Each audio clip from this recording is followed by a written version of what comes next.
So far, we have been talking about antennas transmitting and receiving. What happens in between? Between the transmit antenna and the receive antenna, what happens? Lot of signal is lost. It's a very complicated topic by itself. Today, we would look at a very simplistic description of path loss, assuming free space medium, which has no obstacles, no reflecting objects, etc., etc. The results would be almost fully applicable to air medium also.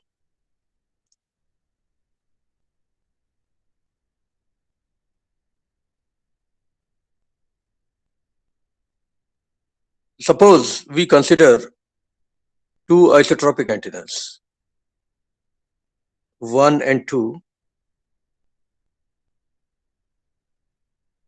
separated by a distance small d. Transmit antenna on the left side, the symbol is Tx followed by A and T. Receive antenna on the right hand side, the symbol is Rx, A and T. I am also going to call the transmit antenna as antenna number 1 and the receive antenna as antenna number 2.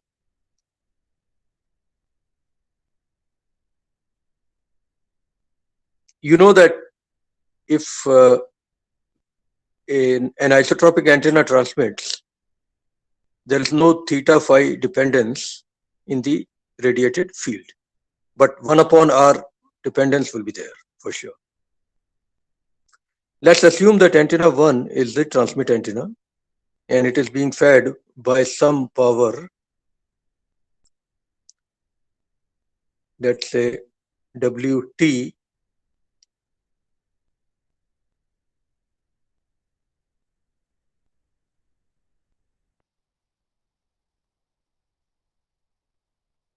okay.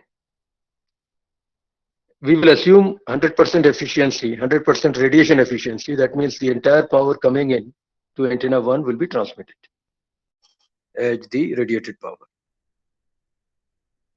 At a distance d from antenna 1, the power density will be the radiated power Wt divided by 4 pi d square.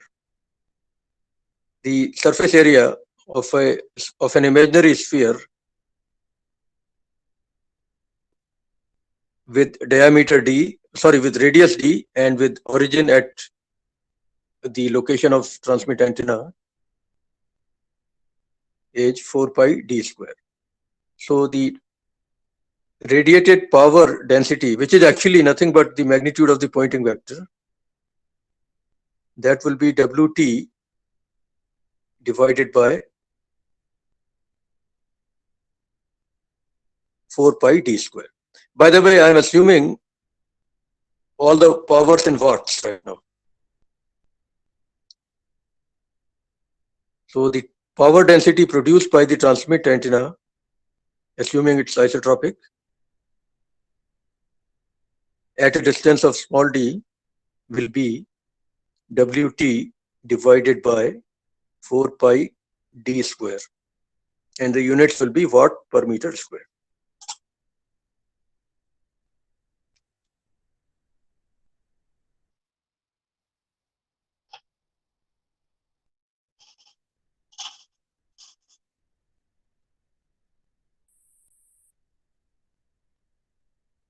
Now, this power density will strike the receive antenna, and receive antenna will capture energy from it and will produce received power, which I am going to call Wr. I have already introduced a concept called effective aperture or effective area of an antenna. which essentially means if you take the magnitude of the power density coming in and multiply it by the effective area, you get the total received power.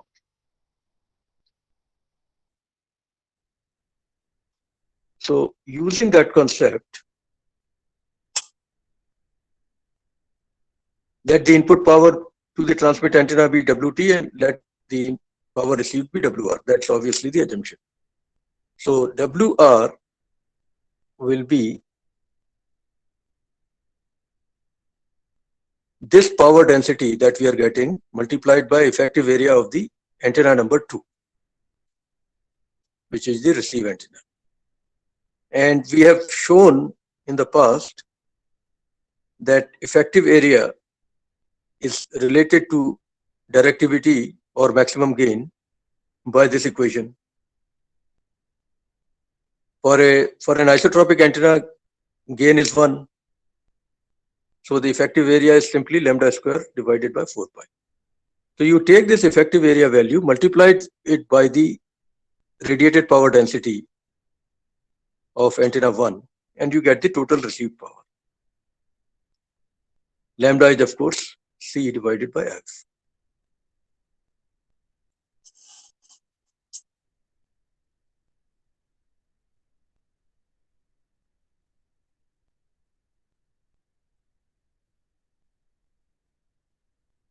So let's multiply the two. WT divided by 4 pi d square, and this whole thing multiplied by lambda square divided by 4 pi should give you the received power WR. I know this scan is not very clear, but hopefully you can read it. Yeah, I think it's readable. You simplify the result, you get equation 2. Received power is related to transmit power by this simple equation. Lambda divided by 4 pi d, the entire thing squared multiplied by WT, where WR and WT are both in watts, or they can be in microwatts or milliwatts also, or picowatts also, megawatts also. As long as the units are not logarithmic, this equation would apply. It's a very simplistic description, but it gives you a very good idea of what you are looking at for a given practical situation.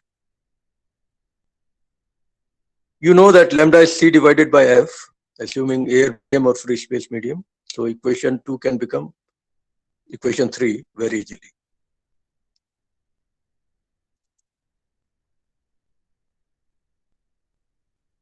Now, path loss is defined as WT divided by WR and log of that multiplied by 10. That is how we define the path loss between the two antennas in dB. Path loss is defined in dB. It is called basic path loss because we are dealing only with isotropic antennas.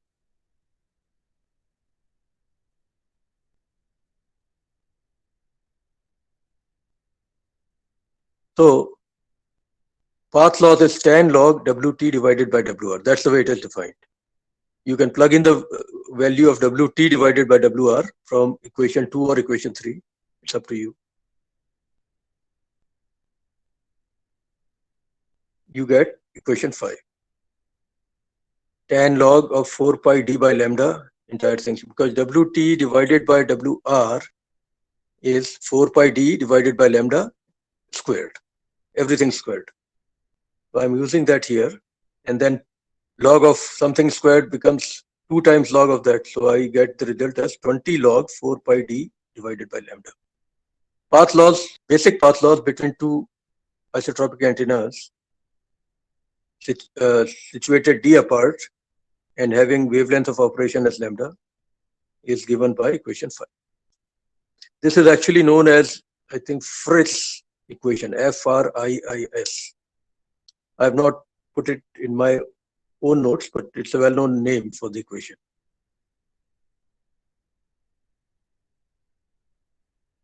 Now, look at some sample examples.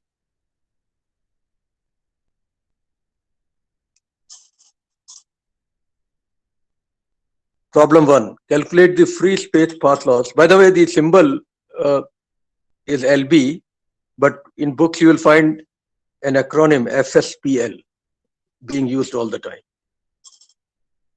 FSPL means free space path loss. So calculate the FSPL between two isotropic antennas separated by a distance of A 1 meter, B 100 meter, and C 1 kilometer. Assume that the frequency of operation is 2.4 gigahertz. It's a very commonly used frequency even for Wi-Fi, etc. So I've taken that as a sample example. First thing you do is calculate lambda by using the well-known equation C divided by F. Lambda works out to 0.125 meter. Then you use the formula right away. LB is supposed to be this. Do calculations carefully. For part A, D is 1 meter. Lambda is of course 0.125 meter. So we put those values there.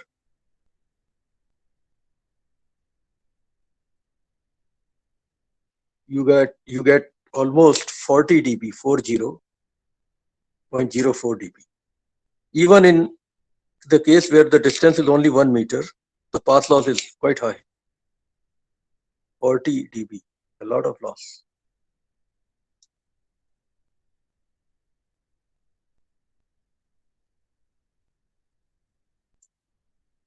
Okay, so please double check the calculations and make sure you know how to do these calculations correctly.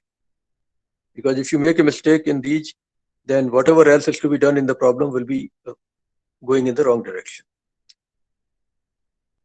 Now for part B, you can double check this. Distance has gone up by a factor of 100 compared to part A. I believe you would be getting 80.04. Maybe, yeah, most likely this is correct, but you can double check my answer. And for part C, again, you can double check my calculations. When the distance is 1 kilometer, the loss goes up further. But one thing you will notice that as distance is going up, the path loss in dB is not going up by the same amount. It is becoming exponentially smaller and smaller. The dependence is becoming less and less. So, simple example. Essentially, what it tells you that if you were using this frequency, the received signal at 1 meter may not be too bad. If you are transmitting, let's say, 100 watt power, which is 50 dBm,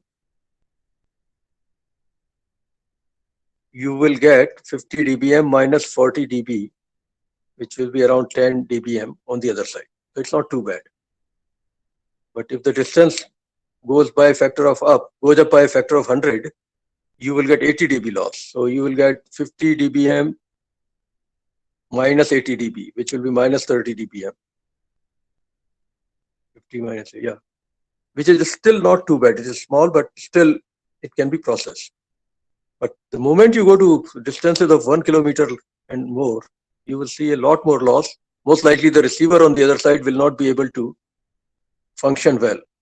Once the received power goes below a certain value, which is called sensitivity of the receiver does not do its job properly.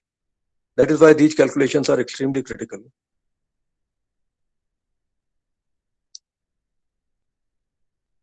Problem 2. In problem 1, if the input power to transmit antenna is 1.8 watt, okay, I'm putting numbers. Calculate the received power in all cases. Now, to calculate received power, you can directly use this equation, equation 2. Wt is known, lambda is known, d is known. That way you don't have to worry about calculating path loss. Other method is you calculate path loss and then using logarithmic scale, you do the calculations. I have tried both the methods. In method 1, I'm using logarithmic scales. The transmit power is 1.8 watts. So 10 log 1.8 gives me 2.5527 dBW, which in dBm becomes 32.5527 dB value. Okay. Now the path loss will be the transmit power in dBm minus the basic path loss in dB. And basic path loss for part A is already calculated, I think, in previous problem. That was 40.04 dB. So you plug in the values 32.5527 dBm minus 40.04 dB. Remember, powers are in dBm and dBW, loss is in dB. It's not in dBm or dBW. But logarithmic scales are being used, so subtraction will still occur. You get the answer as minus 7.4873 dBm. That's method number 1. You can convert it back into milliwatt. Okay. By using well-known definitions, you should get 0.1784 milliwatt. In method 2, you use the formula directly. WR divided by W2 equal to lambda divided by 4 pi d, the entire thing squared. You can plug in the values here. Lambda is 0.1245 meter, d is 1 meter, WT is 1.8 watt. Plug in all, you get almost the same answer here. It's your choice which method you want to go for.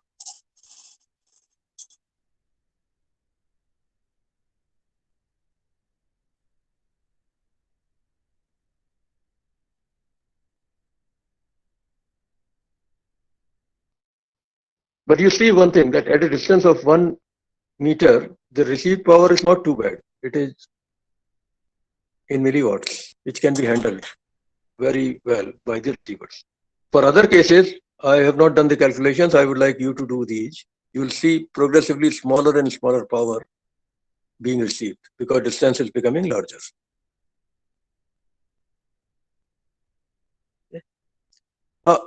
Part B of the derivation is when the antennas are directional. That means they are not isotropic, which is the case for almost all practical antennas. They have theta dependence, at least theta dependence in the radiated field. Now, what will happen to the derivation in this case?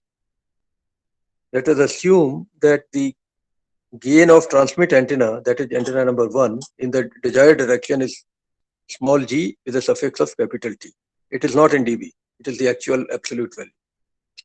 And the gain of the receive antenna in the desired direction is, let's say, GR.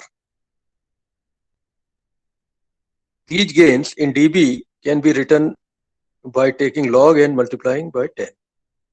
So in dB, I'm using capital G symbol for both the antennas.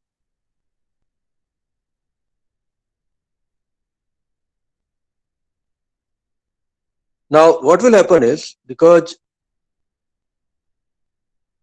in the case of isotropic antenna, let's go back, what I did was I took WT as the input power and divided it by 4 pi d square to get the power density.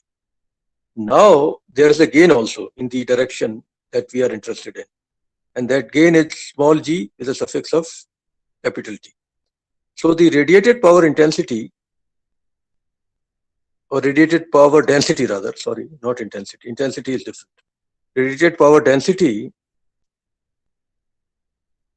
instead of being WT divided by 4 pi d square, will now be WT divided by 4 pi d square and the entire thing multiplied by GT, because gain is there, power gain in that direction. Hence, the radiated power density in the second case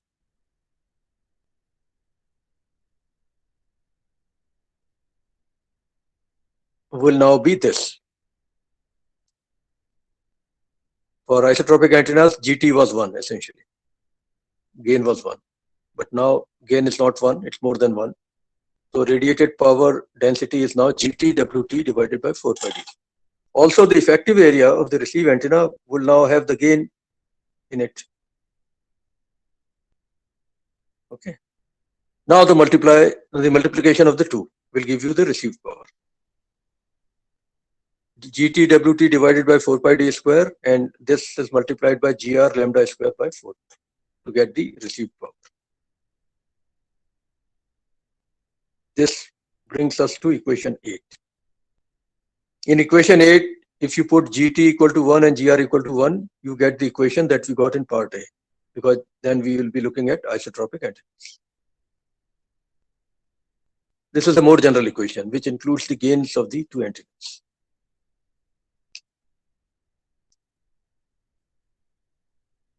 Okay.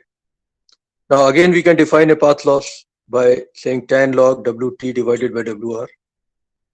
In this case, the word used in the book is actual path loss, because you are including antenna's gain in the equation. So instead of LB, we call it LA.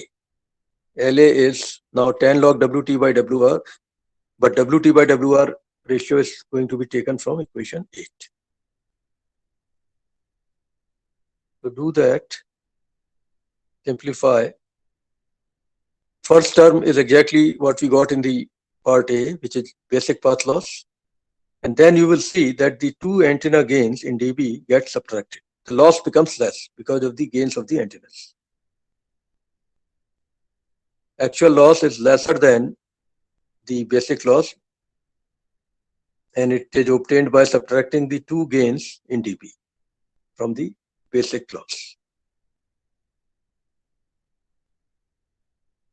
Antennas essentially reduce the path loss by having gain in that direction in which you are interested. That is one major reason why antennas are necessary. They overcome the effect of path loss by providing large gain in the direction of interest.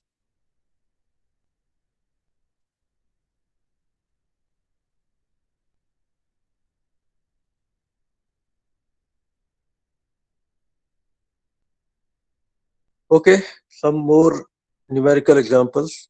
Two lambda by 2 dipole antennas are situated 10 lambda apart, and one of them is fed with 1.0 ampere RMS current.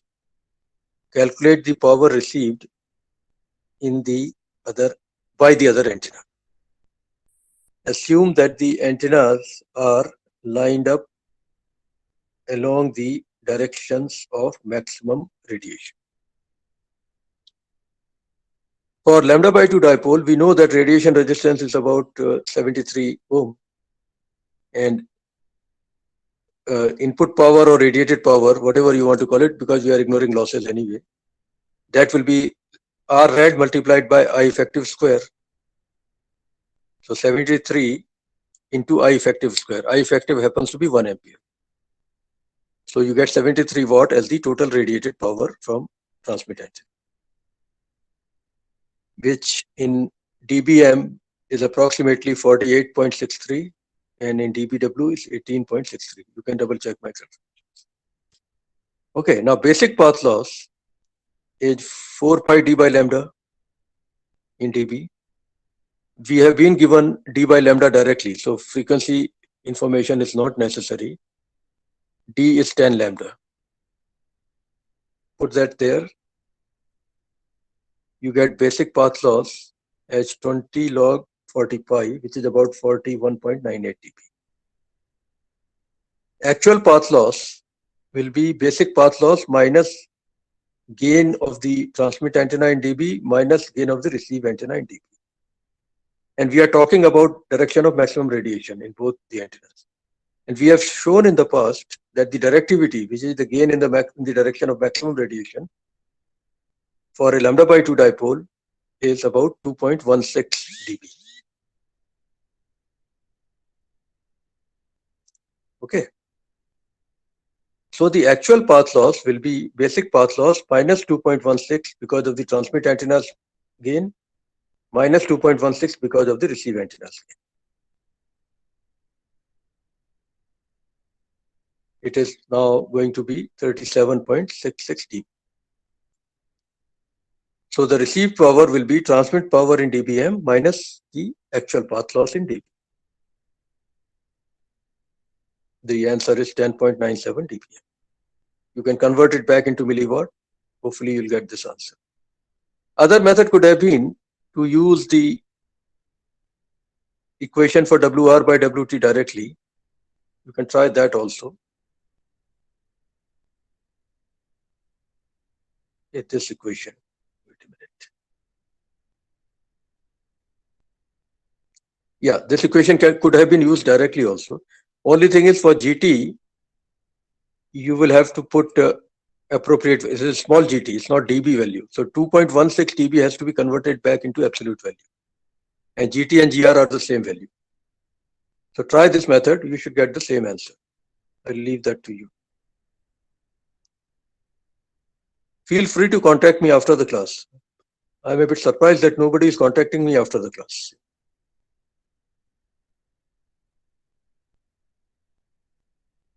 Okay.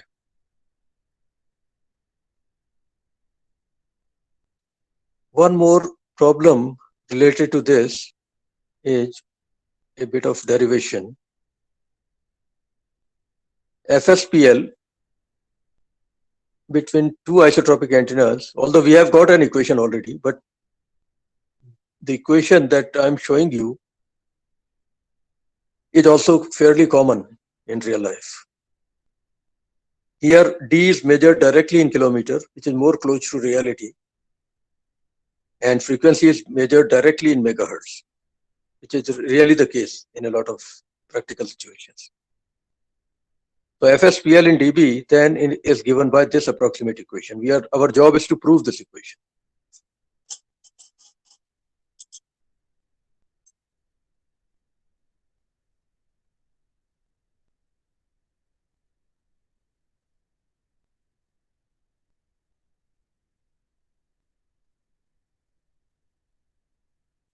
How do you prove it?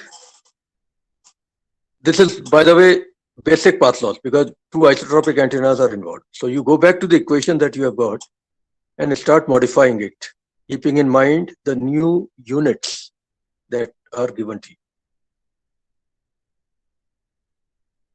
This is the equation for LB, 20 log 4 pi d by lambda. Lambda is, of course, C divided by F. And D is D. The only thing is now units are being changed to kilometers and megahertz. So let's see how we do this derivation without making mistakes.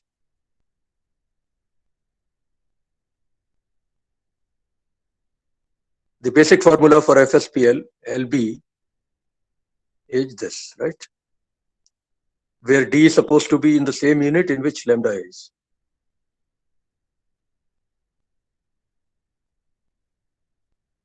Now suppose you measure D in kilometer, then lambda also has to be measured in kilometer.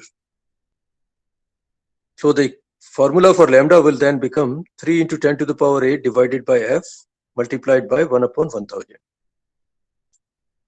Right? As long as F is in hertz.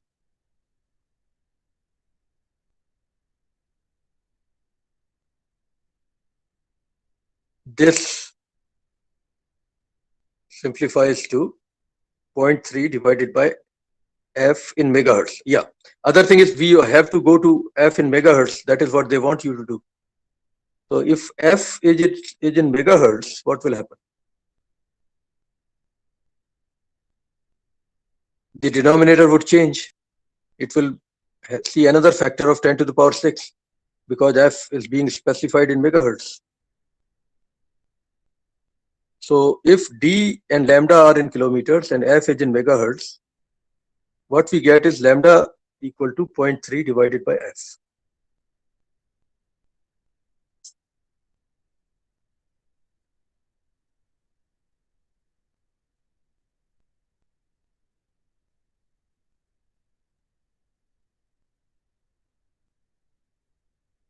I'm just double checking. Yeah, I think it's correct. Okay. So lambda is 0.3 divided by F with the new units brought in.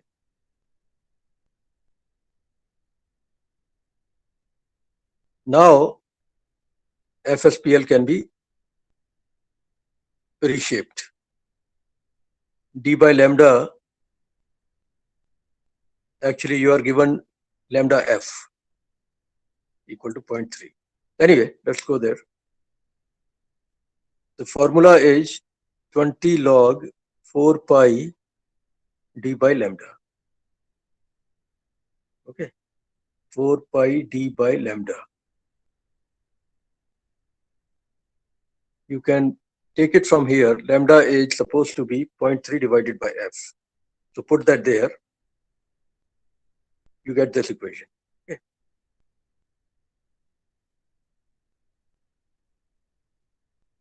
And then you expand the right hand side. 20 log 4 pi plus 20 log d plus 20 log f minus 20 log 0.3.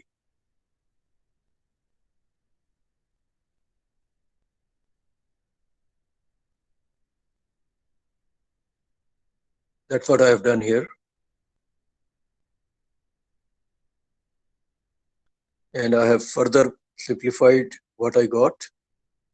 You can double check these steps. The final formula that we get for FSPL is 32.44 plus 20 log f plus 20 log d, where f is in megahertz and d is in kilometers. This is what we were supposed to prove. This is a very commonly used formula in real life instead of the other one.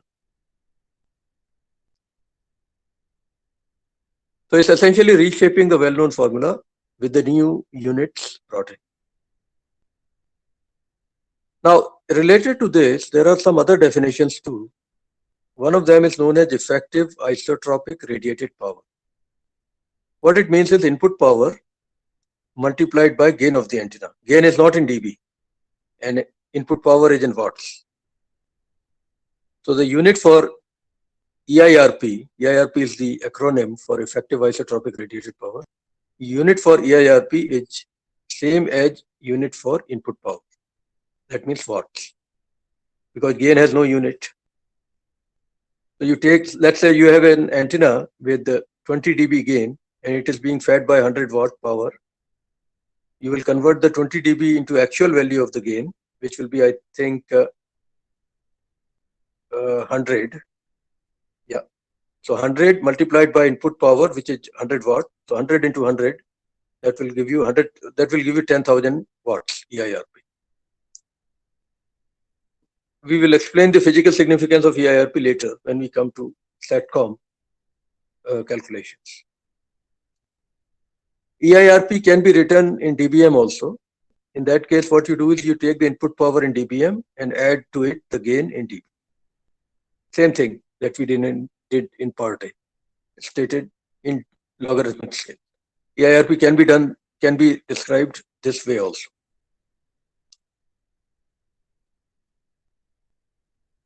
In dBW also, you can do the same thing. Take the input power in dBW and to that you add gain in dB. That's it.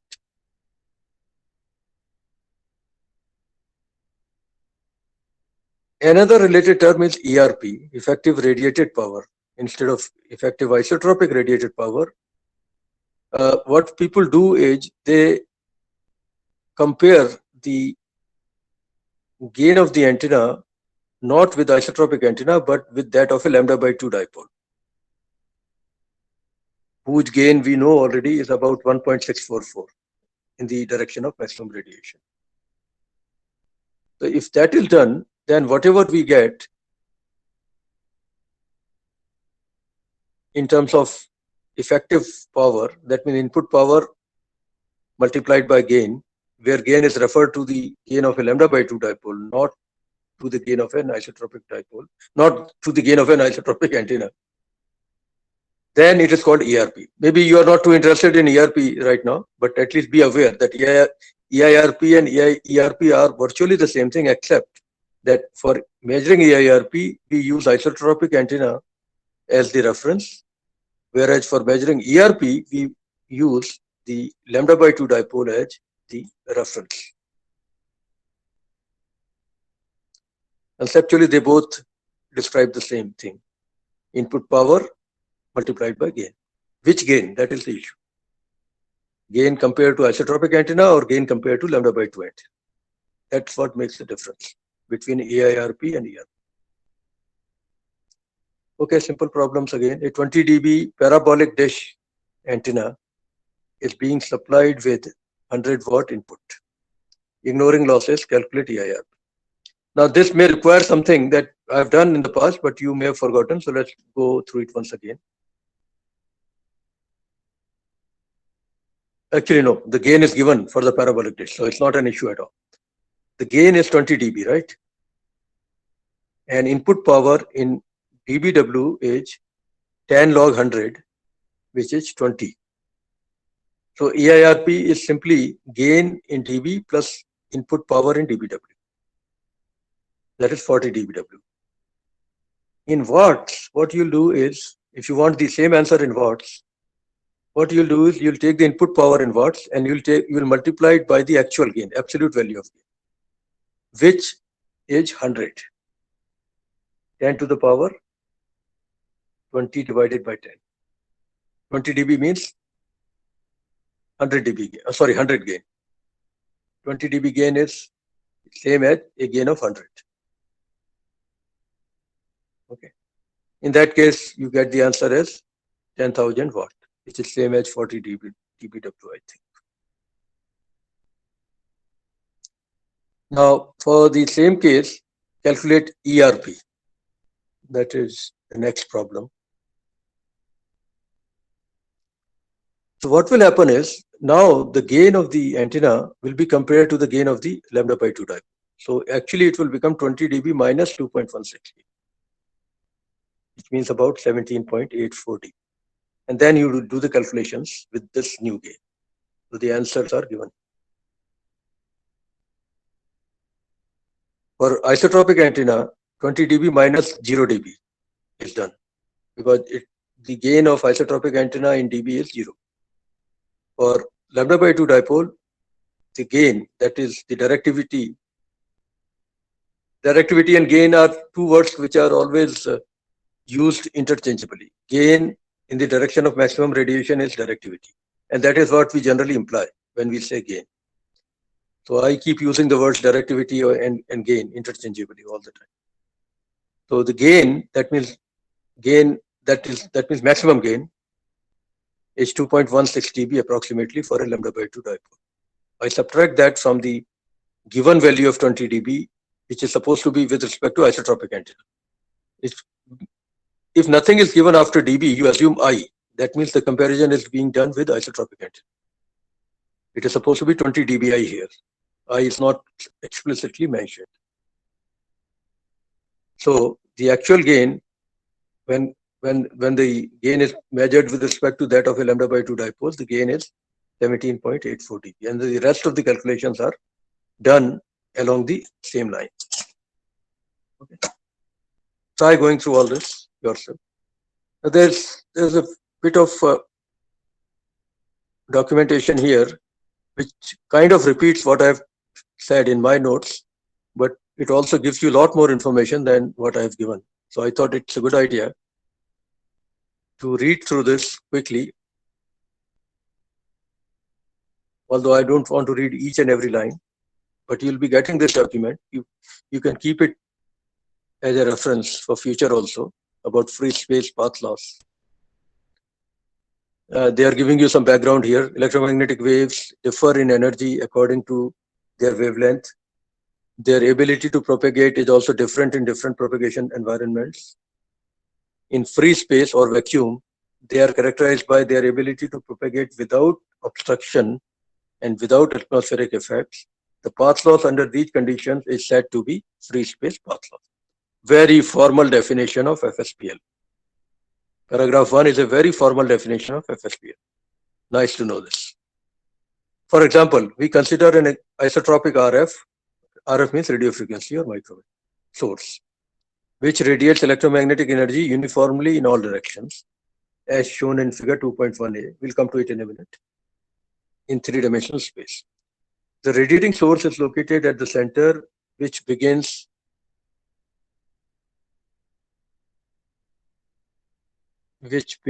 its emission at a given time. Maxwell's theory of electromagnetic radiation implies that the energy radiates uniformly in all directions. That's isotropic antenna, effectively, at a speed of this value, which you know very well. This may be viewed as a sphere expanding in time and space.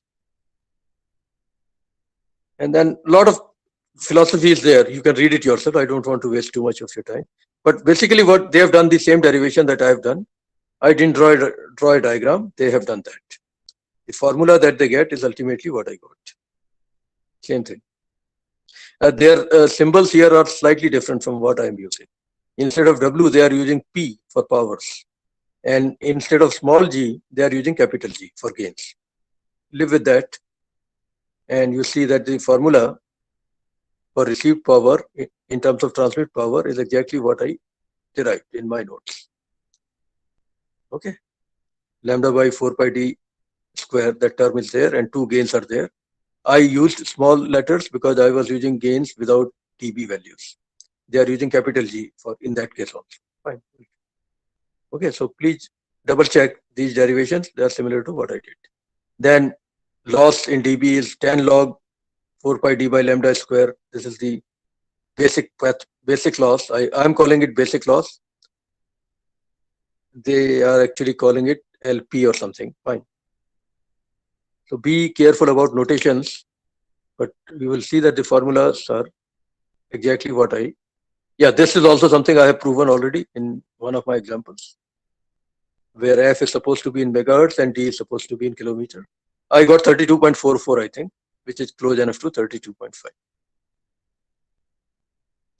Gains are not included by the antenna gains are not included in this formula. They need to be brought in case you are using antennas other than isotropic antennas. Now, reality is that these formulas need to be modified quite a bit to capture actual situations. That is what this document talks a bit about.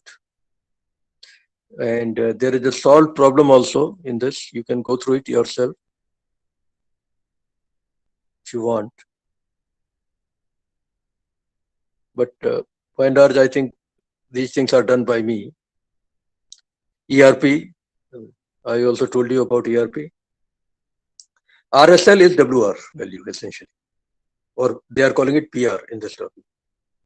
That signal level, if it is too low, the antenna will not be able to force the receiver to do anything, because receiver needs a minimum power at least. It is called threshold value or sensitivity,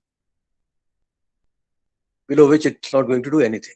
So RSL or WR value is very important for making sure that info is not lost on the receive side.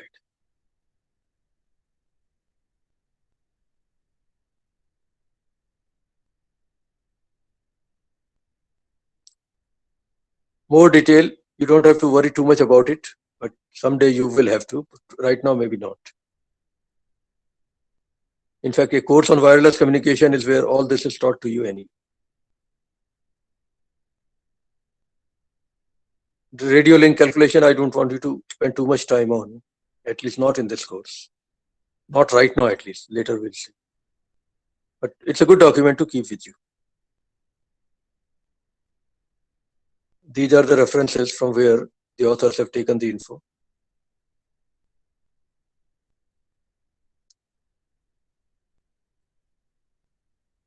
There's one more document, I think, here. You know, it's not there. Then fine. Okay, so I'll send you this document. Free space path loss is the first introduction to handling propagation losses.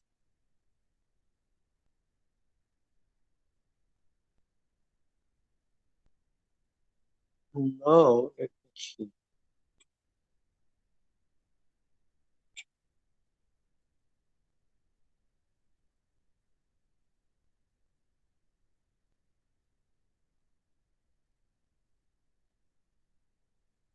One minute.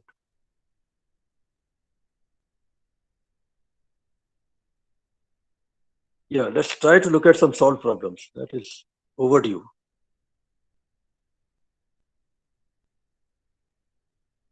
We've done a lot of theoretical discussion. No, we have not solved enough problems. Here are some kind of problems that are asked in the exams. It's a Canadian university whose exam paper I took from December 2019, and I tried to solve it. One question is there right in front of you. An antenna located at the origin has a far zone, that means far field zone, far field conditions essentially, electric field, edge. The symbols may be a little different from what we have been using. The far field has only one component, which is in theta direction. You know this, right? E theta and H phi are the only fields that survive in the far field region. So they are giving you theta component of the radiated field. Cost 2 theta divided by small r multiplied by e to the power minus j beta volts per meter. Fair enough. Now what are they asking? Obtain the corresponding HS. Actually, they are saying ES and HS. That means E theta and H phi, because there's no other component in HS also. HS will have only phi component. Okay. And you know that E theta equal to eta naught H phi. So part A is extremely simple. You simply take the given value of E theta multiplied by eta naught. Air medium is assumed by default. Okay. Part B is determine the power radiated, total power. We'll see how to do it. And part C is what fraction of the total power radiated in the belt, theta equal to 60 degrees to 120 degrees. Okay. The total power radiated, what fraction of it is contained in the zone that goes from theta equal to 60 degrees to theta equal to 120 degrees? This is a 15-mark question. Okay, let's see the solution. ES is given to you. That means E theta is cos 2 theta e to the power minus j beta r divided by r. Simple enough, right? And H phi is simply E theta by eta naught. And eta naught is 120 pi ohm. So E theta and H phi are very easy to figure out. No issue. Part A is simple enough. HS is H phi into unit vector in the phi direction. I don't know why they are using the symbol S. Still not sure. Because normally when you are looking at radiated field, you should be using symbol R. But yeah, but anyway, fine. R will confuse everybody because ER is something else. Yeah. Now, second part is about calculating the total radiated power. The basic method is not different from what we have done. Remember, you need to calculate Poynting vector. That is the starting point. And only E theta and H phi are there.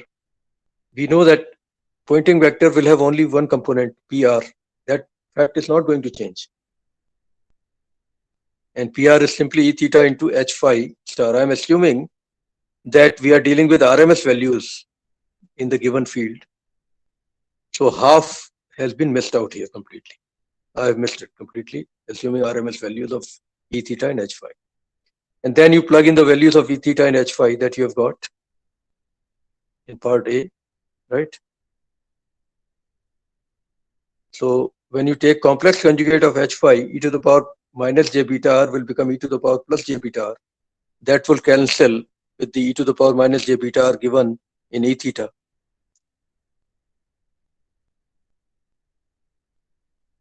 So the radial component of Poynting vector turns out to be cos square 2 theta by eta naught r square. Yeah, 2 theta is there. Now you have to integrate this Poynting vector over the surface of an imaginary sphere, like we did for Hertzian dipole, etc. You let the antenna be at the center of an imaginary sphere of radius small r.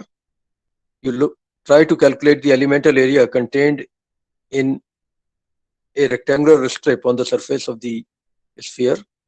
We have done all this in doing the analysis of Hertzian dipole antenna. The area of that elemental strip turns out to be r sine theta multiplied by r d theta. And to that you multiply. By the way, in my notes, I was using the symbol S for Poynting vector. Here I'm using P to be commensurate with Canadians. Don't get confused. So PR into dA integrated from theta equal to 0 to pi should give you total radiated power. And PR is already available to you. This is the formula for PR. Plug it in. dA is already known as 2 pi r squared sine theta d theta. So r square would cancel out because PR has r square in it in the denominator. You get this. Hopefully there is no mistake in my derivations. And now you get cos square 2 theta, which and multiplied by sine theta, which needs to be integrated from 0 to pi. From theta equal to 0 to theta equal to pi. That is the essential challenge in this problem. How to do this integration.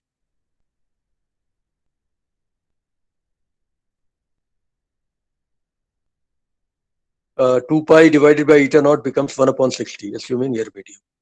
Okay, that's fair, I think. Now, how do you do the integration? I used this method. I broke up cos square 2 theta as 1 plus cos 4 theta divided by 2. 1 plus cos, yeah, I think. Okay. And then I amplified this further. So I get this. You can check my steps.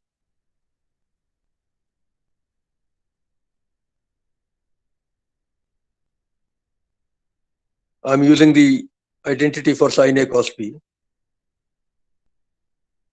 to break up the second term. And then I do the integration, term by term. It's easy now. Once I've got multiples of sine theta, or rather, I've got sines of multiples of theta, the integration becomes relatively easier to handle. I'm not very good at doing these detailed calculations, but hopefully I have not made a mistake. Double check, of course, anytime. But that's the procedure. So WR, doing all this, turns out to be so many watts. Because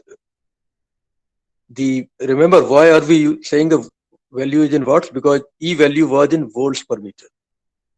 And eta naught is in ohms. So the result is in watts. And that can be converted into milliwatts if you want. And the answer turns out to be 16.11 milliwatt. You can double check all this, please. The last part, age, actually should be C, not B, I think. But anyway, they want to calculate radiated power not from theta equal to 0 to pi, but from theta equal to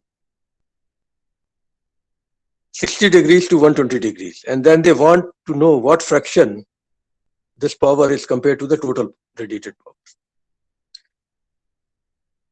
So same integral, but it has to be evaluated between theta equal to pi by 3 and theta equal to 2 pi by 3. Do it carefully.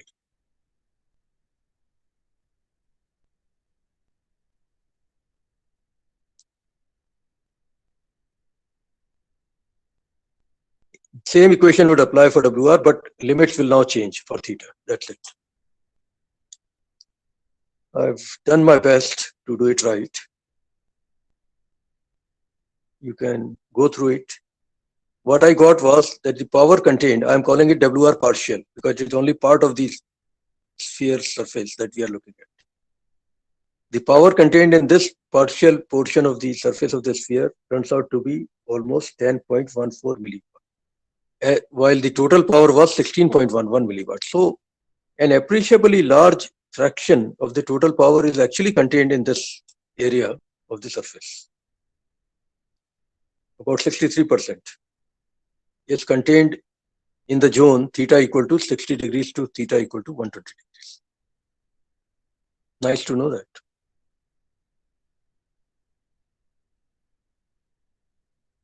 I think this question was asked in the end-term exam there in December 2019.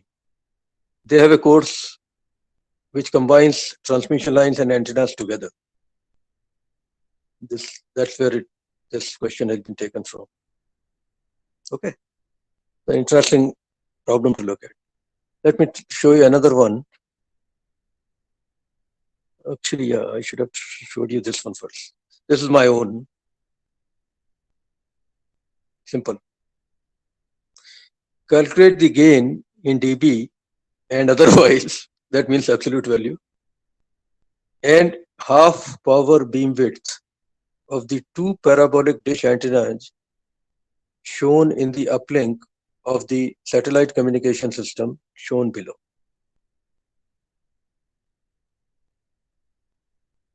Satellite communication system essentially means from one so-called earth station, which is on the ground, you transmit a signal, a modulated signal at very high frequencies, containing all the info that you want to transmit. That signal goes through the antenna. Antenna invariably is a parabolic dish, which converts the signal into a very narrow beam directed towards the satellite in the sky. Okay. Satellite also has a small antenna which receives the signal and processes it further through a component called transponder. The so-called uplink, that means from ground to satellite, has a frequency FU, and when that FU goes through the transponder, it is generally changed to some other value. And when the signal goes back to Earth, it is called a downlink. The frequency in the downlink is always different from frequency in the uplink for various reasons. So FD is different from FU, and transponder does that using a mixer or several mixers actually. But you don't have to worry about that right now. In this course, we are not interested in transponder too much. I'm explaining the functionality of this diagram that you have in front of you. We have 4 antennas. On the ground station, you have one. Ground station 1 or Earth station 1, you have one antenna, transmitting antenna. Then on the left side of the transponder, you have the receive antenna. Then on the right side of the transponder, you have the transmit antenna from the satellite itself, which transmits back to Earth station number 2, where the intended recipient of the information is supposed to be. Okay. So the 4th antenna is again a big antenna, but it's a receive antenna on the Earth station number 2. Try to understand how SATCOM works. 4 antennas, 2 on the ground, 2 on the satellite. On the ground, one of the antennas is transmit antenna and the other one is the receive antenna. On the satellite also same thing, one of the antennas is the receive antenna and the other one is the transmit antenna. On the ground, because of fact that we have got solid ground on which you can mount antennas, you can have parabolic dishes of larger size. But on the satellite, because of weight and other implementation related issues, you try to keep the size or the diameter of the parabolic dish small. Typically, let's say 2 or 3 feet. While on the ground, it can be 30 feet diameter also. It can be supported very easily.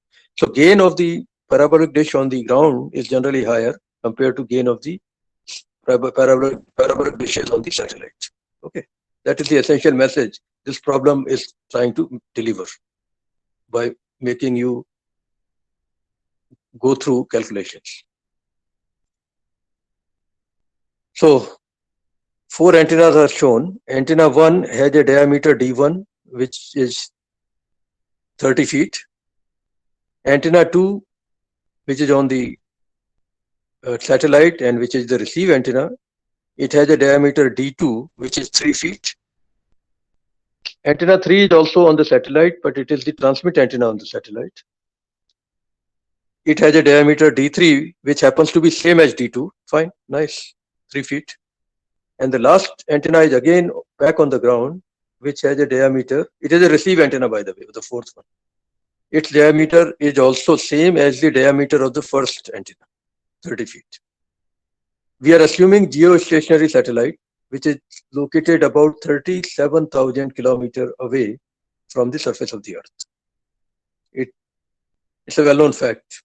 There's a reason for it, of course. We will assume FU, that means uplink frequency, as 6 gigahertz and downlink frequency FD as 4 gigahertz. In reality, they may not be exactly equal to these values, but for the sake of this problem, I'm assuming these values.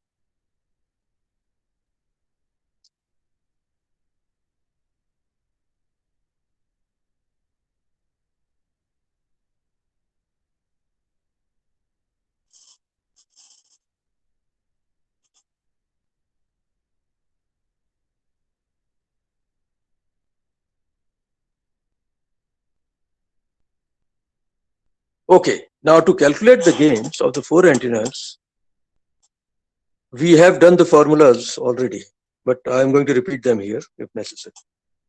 In fact, it would be necessary to repeat them.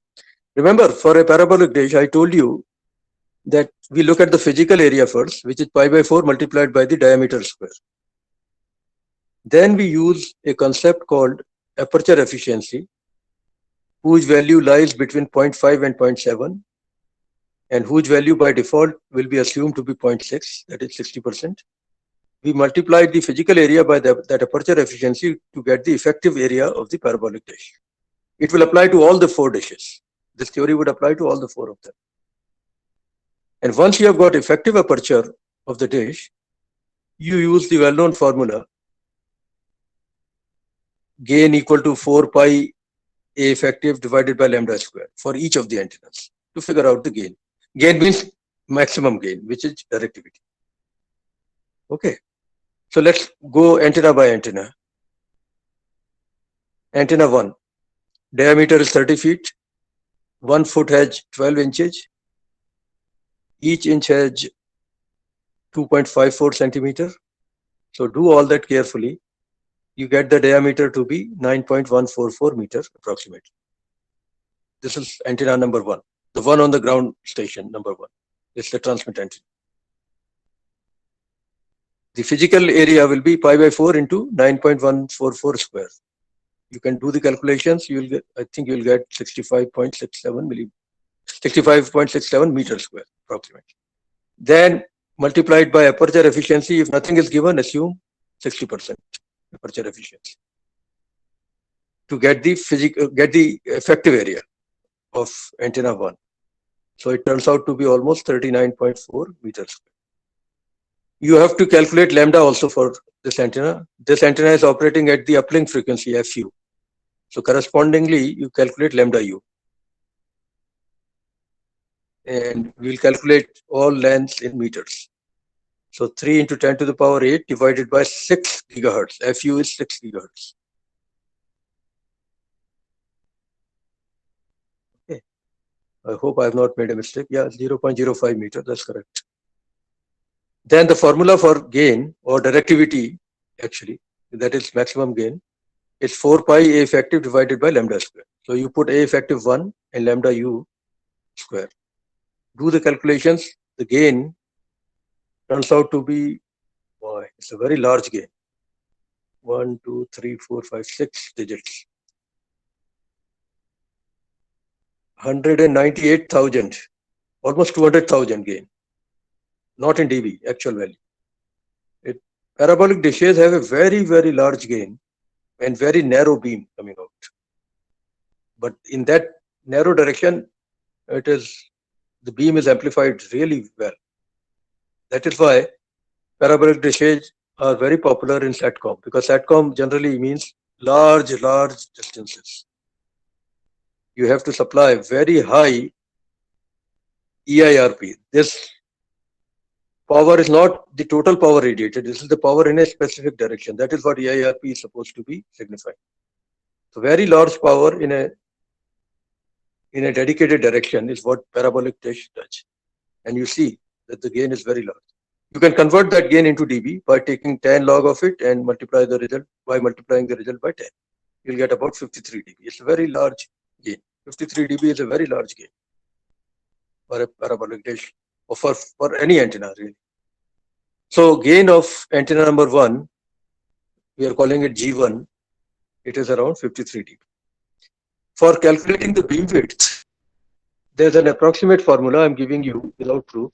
In degrees, the answer is supposed to be 70 lambda divided by diameter, approximate value. So you use lambda u for lambda and you use d1 for diameter. You'll get about 0.38 degrees. The beam has only 0.38 degree beam width. That is why it is able to line up very well with the satellite in the sky. You have to tilt your transmit antenna properly in the direction in which satellite is, and you will be able to see a good communication between ground station or Earth station number 1 and the satellite using the uplink. Okay. Now for antenna 2, remember that's a receive antenna. Of course, calculations will be the same in that case. Here you can do actual calculations or you can infer from what you have done, because the diameter of the antenna 2 is 1/10 the diameter of antenna 1. So maybe you can reuse the calculations you have already done by taking that into account. If diameter goes down by a factor of 10, area would go down by a factor of 100. So effective aperture would also go down by a factor of 100. So gain would also go down by a factor of 100, because lambda has not changed in the uplink. It is still the same. For antenna 2 and antenna 1, lambda is the same. So gain for antenna 2 is simply 1 upon 100th of gain of antenna 1. If you are not sure, do the actual calculation. I'm okay with that. So now the gain of the second antenna, which is small, which is only 3 feet in diameter, and it is on the satellite, that gain is only around 2000. Actually, it's 1980 point something. It is about 33 dB. It's 20 dB down compared to the gain of the antenna 1, which is on the ground. It's still high enough though. Remember, for lambda by 2 dipole, this value is only 2.16 dB or something. Parabolic dishes, even smaller ones, are giving you very high gain compared to dipoles. That fact cannot be missed. Okay, so antenna 2, you can repeat the calculation for beam width also. The beam width of antenna 2 is actually much wider, 3.8 degrees. Fine. When lining up antenna 1 and antenna 2, you got to be very careful, because antenna 2 actually has a bigger beam width. Lining up has to be done properly so that talking is there between the two antennas. In fact, when you install satellite dish in your homes, the technician comes, he does all this for you. He lines up your dish with the antenna on the satellite somewhere that they are using in their system. He does all this for you. He has got coordinates to feed into the system. He doesn't tell you those numbers, of course, ever.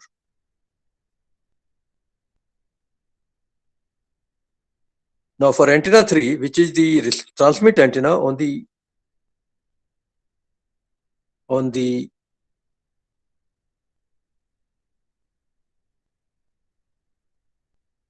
satellite. Okay, here the question was only uplink. Okay, that's why we have done only 2 calculations. We have not gone to downlink. This question was only about uplink. So we did calculations only for antenna 1 and antenna 2. I think next problem focuses on the downlink. Was the SATCOM system depicted in problem 1? Calculate the gain and HPBW values of antenna 3 and antenna 4. Yeah, now we are coming to downlink. You can repeat the calculations. Only thing is now lambda D will have to be used. In the downlink, the frequency is 4 gigahertz. So lambda D will be different from lambda U. It works out to 0.075 meter.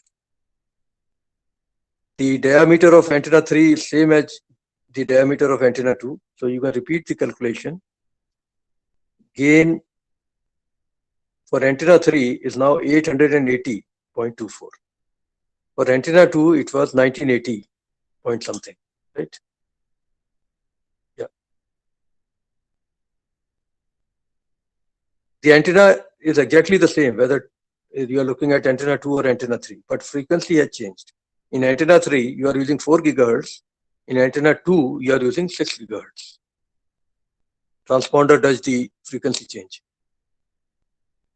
Okay. That is why antenna 3's gain is different from the gain of the antenna 2, although physically they are identical.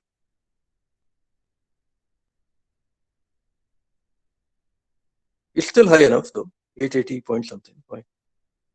In dB, it is 29.45 dB. And you can calculate 3 dB beam width also. It is not very narrow, but still not too wide also. Fourth antenna I have not done, you will do it yourself. Fourth antenna is exactly the same as first antenna, but frequency is 4 gigahertz, not 6 gigahertz. So please do it yourself. You'll get a very large value here also. It may not be as large as what you got for antenna 1. Please complete that calculation by yourself.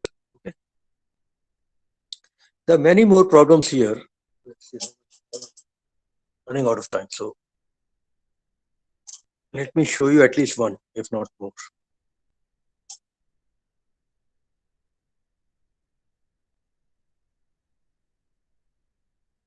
Problem 1 says,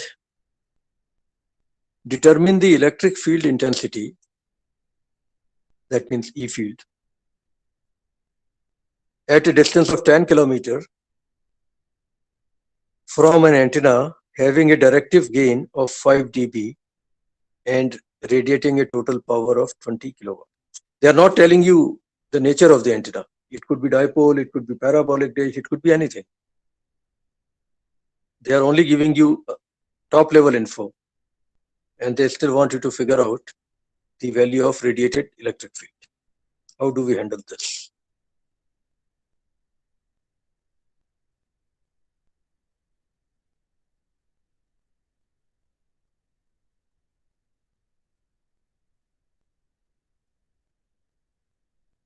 At least directivity is given. Directivity means maximum gain. It is 5 dB, right? So you can convert that value into actual value by doing 10 to the power 5 divided by 10. 3.1623 is the actual value of directivity. It is not a very large value, so I guess we are looking at a dipole antenna. That's my guess. Parabolic dish will give you directivity much, much higher. Most likely it's a dipole antenna of whatever length. Anyway, we don't care about that. So directivity is given, and you know the directivity is radiation intensity's maximum value divided by radiation intensity's of average. Radiation intensity is average value, which means 4 pi divided by WR. WR is the total radiated power multiplied by phi max. And phi max, I have already shown you, I have already shown this in the past, that phi max is related to E max by this formula, assuming even RMS values. Maximum value of radiated electric field in RMS value is related to the directivity by this formula, because maximum value of radiation intensity is given by the formula within the brackets. And average radiation intensity is simply total radiated power divided by 4 pi. 4 pi is the total solid angle, right? So substituting all that, and we have been given the value of R also as 10 kilometers, so make it 10,000 meters. Don't put the value in kilometers, convert it into meters. Now, and WR is also given as 20 kilowatts, so convert that into watt. Okay. Plug in all the values, you should be able to calculate E max square, and then you take square root to get the value 0.137